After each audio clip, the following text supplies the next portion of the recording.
beginning, my first job was me and my girlfriend at the age of 15.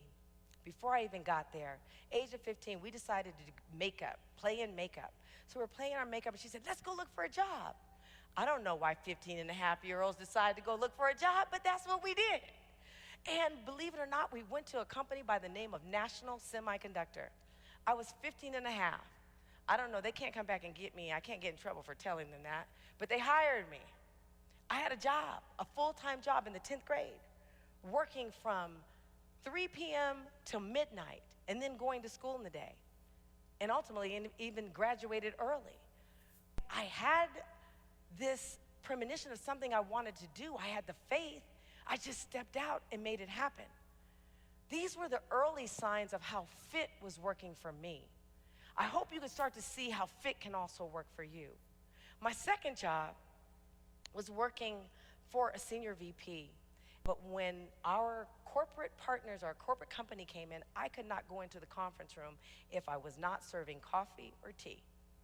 I was just not allowed in the conference room. That does something to your psyche.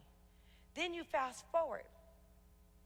Then I joined companies like Dell and Yahoo and Robert Half, and I'm working myself through my career and working myself to the top.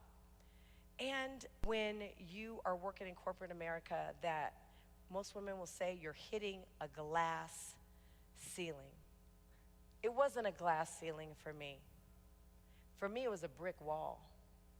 And I couldn't figure out how to penetrate that wall. So what I started doing is asking myself some questions. What could I do? What do? You go get a mentor. You go get somebody who can help you along your journey. And you should always do that no matter what you do. And I say better than a mentor, get a sponsor. Get someone who's willing to sponsor you, because what a sponsor will do for you versus a mentor is get you connected to the money. And that's what we want. We want to get connected to the money. So I decided about that time to go on a fitness journey. And that fitness journey would change my life. The fitness journey that I was about to go on also led to a whole new place of being, a whole new way of being. So everything that I had learned, I had to kind of take apart.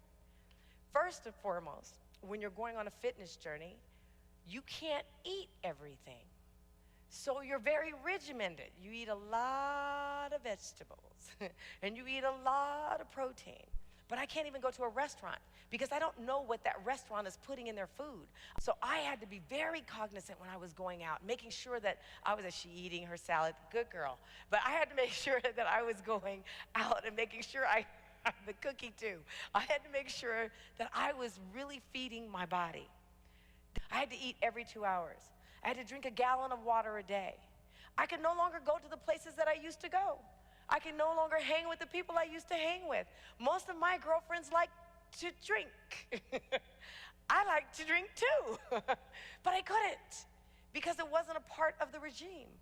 So I had to change my friends. I had to change my relationship to everything that I was doing. So after that journey, I entered my first fitness competition. First competition, second place. Second competition, I took first place and I took the championship. Third competition, thank you. Third competition, all in the same year. This is 2017, all in the same year. I took Miss America, I wish I did. I took, that might be something I need to sign up for. Do they take 55? No, never mind, 58. I became Miss Olympia. Thank you, thank you. That's an accomplishment. But what it does is it should tell you, for me, in that moment, what happened was, I didn't just change my body.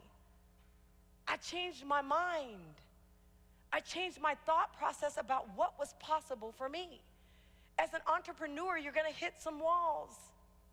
Things aren't gonna work out. Probably 99.9% of the time, but it's okay. What you can't do is give up the fight.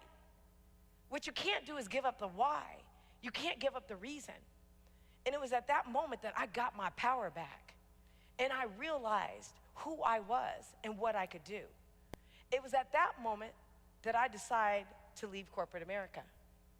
It was at that moment, now remind you, I started off saying in 2006, is when I started my company.